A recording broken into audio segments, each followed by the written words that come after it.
I'm all for respecting Jimmy Carter overall as an individual, giving him the respect he's due, certainly for his post-president. He's the greatest ex-president we ever had, Right. no question about it. I think he was a thoroughly decent person deep down, but I feel the same way about Ronald Reagan, and that gets people angry with me Wow. on the other side,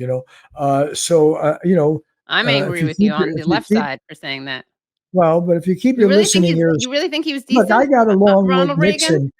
I was one of the people Nixon tried to destroy. I had my taxes audited. God knows what. I was the editor of Ramparts magazine at one point. I certainly had a lot of trouble, and I'd had with Johnson.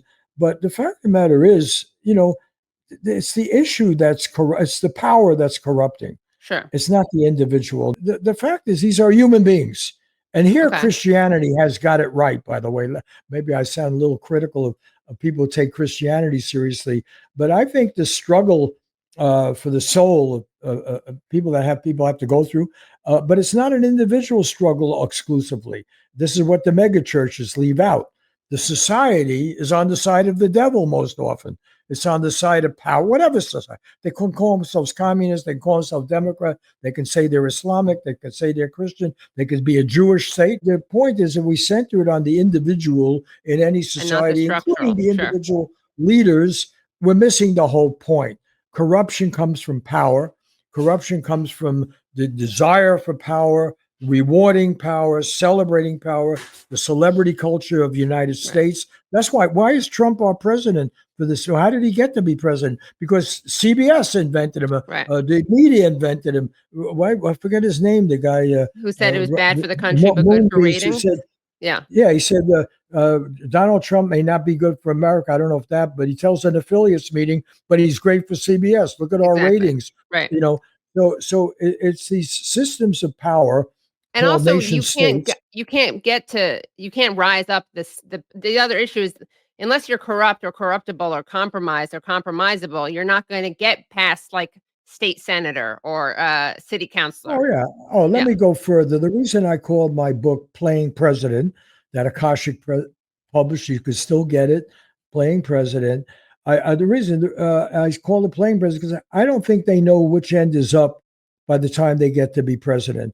They start reading from scripts. They get filled in. They get briefed. I do a show with Ray McGovern on Post every week. He was with the CIA for 27 years. He briefed, 4 or 5 presidents, Ray McGovern, and one of my great heroes in life, by the way, and a guy who, came out of the CIA experience and has informed us. But the fact of the matter is, they get briefed. And then they pick what they want. Yeah, that's true. But they got other advisors saying this is going to offend that group. And why was I talking to Carter? Because his sharp political advisors said, you got to reach the Playboy audience, because otherwise you're not going to survive the Democratic primary. Not specifically that audience, but left liberal people who were influenced by the 60s. Yeah. So that's why I started with never hustle a hustler. They are get where they're going, because they're hustlers, and they can tell you anything. Nixon was smart. Reagan was smart. People try to make it sound, Reagan's just to be active. That's garbage. I talked to Reagan a lot. Reagan was smart.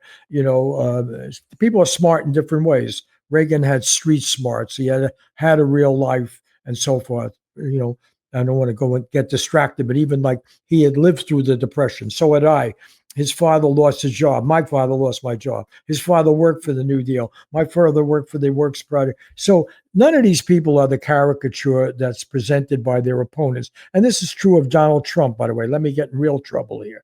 There's a real human being there. And yes, he can be a monster. And that's what we're talking about.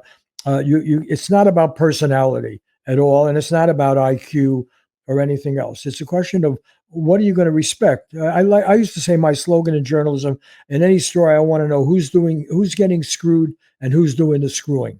That's my model.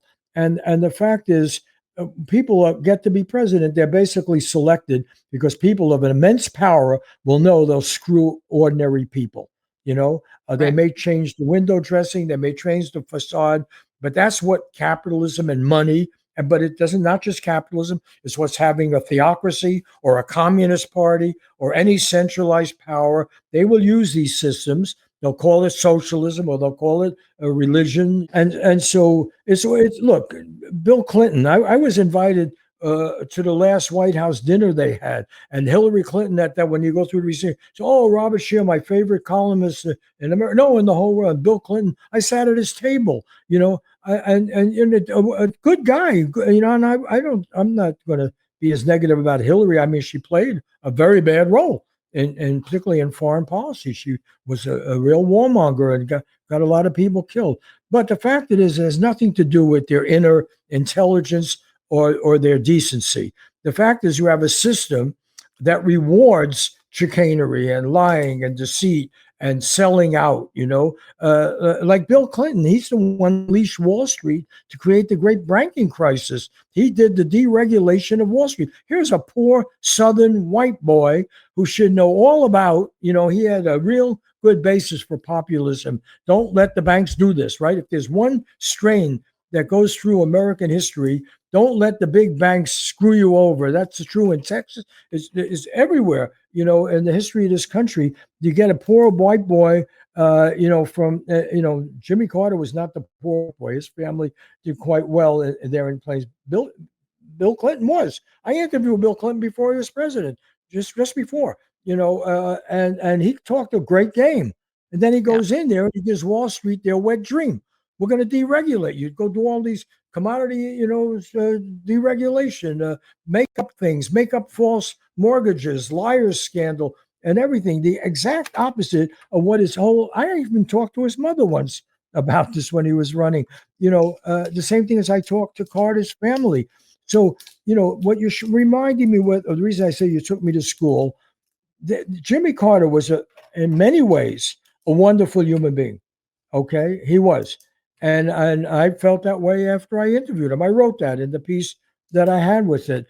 It's the system that gives you a really stark challenge. You can either be a whistleblower, you can do what Daniel Ellsberg did, or what Julian Assange did, or what Martin Luther King did. After all, when the FBI went out to destroy Martin Luther King, it was because he came out against the Vietnam War. Right. Suddenly, Lyndon Johnson and Bobby Kennedy, they let J. Edgar Hoover do it. Go smear him, send them false letters, try to get him to commit suicide. So what are we talking about here? We're talking about a process of governance that power can triumph easily.